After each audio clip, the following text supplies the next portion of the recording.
This is Mr. Icebeam. Since you are watching this video, you have great taste. These are some bits and games that I like, and, a few that I don't.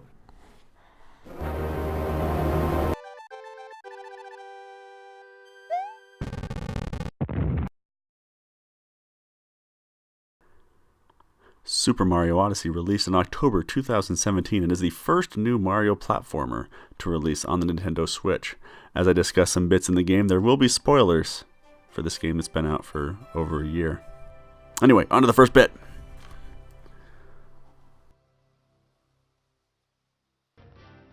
One bit I enjoyed in Mario Odyssey was the Pokeo Bird. You meet the Pokeo Bird in Bowser's Kingdom, where you take control of him to move around in unique ways. He allows you to reach spots you couldn't normally, he is quite deadly to enemies, and provides a fun attack mechanic complete with a satisfying sound effect. Because it's fun to poke people with the Pokeo Bird. I like this little guy, and he's a lot more charming than the Uproot. I mean, who made this? New Donk City is the area where I had the most fun playing this game. The music, climbing all over the buildings, interacting with the characters there. That weird thing where you can take over people with Cappy that makes you think too much about some consequences in this universe. Scooting around on a scooter, terrorizing the residents, and many more activities are what made New Donk City take the game from great to excellent. This section is where I spent the most time, and I don't regret any second of it.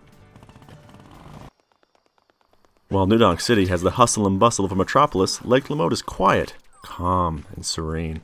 The blue color palette is calming, the relaxing music, getting stuck in a tunnel and slowly losing oxygen. Exploring the lake feels a lot more laid back than the other areas. It has all the fun of collecting power moons, but is much more in the third dimension since you swim, and are not limited just how high you can jump. The controls are really what make this game fun. It is very easy to get Mario to do exactly what you want him to. He runs quickly enough to get around the worlds, but not so fast you don't have control. He's a bit floaty, but not so much that you feel like you just are waiting for him to get to the ground to keep progressing. The best bits of the controls is that you have multiple types of jumps, wall kicks, bouncing off of Cappy, diving, and many other actions. Between all these actions, it really opens up the game to where, when you get better at the game, it feels like you can go almost anywhere. A very fun feeling to have in a platformer. The next bit is that this game is an excellent game to play, no matter the amount of time that you have to play. Do you only have a couple of hours? Great! Can you only spare 10 minutes? Then just pick up a few power moons or purple coins. Do you want to shun all society and play for 36 hours straight? Cool, I guess. This game is fun whether you play it for long or short sessions, which makes it a go-to no matter what amount of time is available. Dark Souls Dragon, Lord of Thunder, took me by complete surprise. Its appearance matches the familiar Mario art style, but is completely different from the rest of the game. He is large and intimidating and requires you to keep track of many different projectiles and waves. Plus, when you go back to the Ruined Kingdom, he's still there, just relaxing because he's tired, which is completely understandable seeing how you literally smash his skull back into alignment. Also, his battle remix where the ground is slippery is one of the more challenging parts of the game. All these things make for one of the most memorable bits on my list. Mario Odyssey is not a particularly difficult game, but it doesn't feel easy because of a simple little trick the developers threw into the game, all sneaky-like. The game has some foreshadowing which prepares you for the next part. A great example of this is the Mecha Brutal fight. The fight, like most Mario boss battles, starts out relatively simple, and as you deal damage, the fight gets harder. The Mecha Brutal shoots more projectiles, walks faster, has more armor on its legs when you try to climb it with the Pokeo Bird. Since the boss gets harder in stages, in essence it is preparing you for the next and more difficult stage. This is a common developer trick, but is a good way to make players feel accomplished at defeating bosses that felt more difficult than they actually were. After you defeat Bowser and finally get to the Mushroom Kingdom, you're told that Peach packed up some bags and left. Rather than having the typical endgame content of having Peach sitting in her castle relaxing after her kidnapping, she decides to revisit all of the kingdoms that she saw while still a hostage. Now she does it on her own terms and not being dragged around by a fire-breathing dinosaur. She's obviously having a good time, has a wardrobe to match each area, and she even helps out by giving you power moons. I also want to mention that she is hanging out 20 feet from the Lord of Thunder. She has some nerves of steel because he's only not moving because of how tired he is. Now, I'm not an expert on dragon exhaustion, but the thing is you get over tiredness by resting, and she has no idea how long he wants or needs to rest. Maybe they're friends now or something, but that is not a small feat either. The reason I picked this for my best bit of the game is because I love going back to each world and finding her and seeing Peach enjoying herself.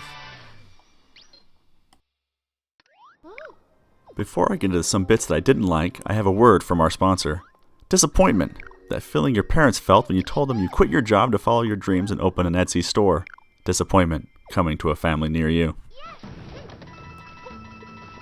The Luncheon Kingdom is a risk aesthetically. Rather than be an organic vegetable world, they went with a polygonal vegetable world. It is bright and colorful, but not really in an enjoyable way. But the real problem with this world is whatever that hot pink soup yogurt stuff is. I don't know what it is, but I really don't want to know what it is. Though, now that I think about it, when you fight the boss of that area, the Cookatiel, he does vomit it at you. I don't know if he's the creator of it or if he's just regurgitating it at you, but either way. Ugh. Platformers are almost entirely about movement. The best platformers are quick and fluid. The moon is low gravity, letting you jump higher, but it does slow you down. While moving around, you feel like you are running underwater. It is fun to jump to insane heights, but the trade-off isn't really worth it. It also isn't all that great to look at, but that is mostly because you don't have much to work with on the moon, since it's literally just rock and dust.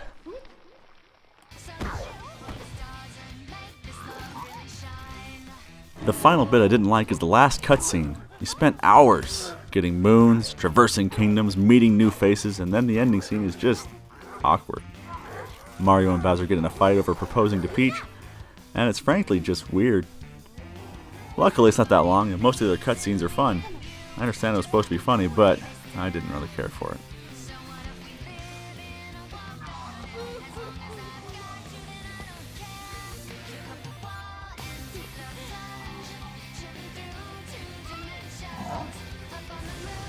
These have been bits I like, and a few that I didn't. If you liked the video, why don't you press that button? If there are any bits that I left out, let me know in the comments below. And subscribe if you'd like to get more videos like this. This has been Mr. Icebeam, and I'll see you next time.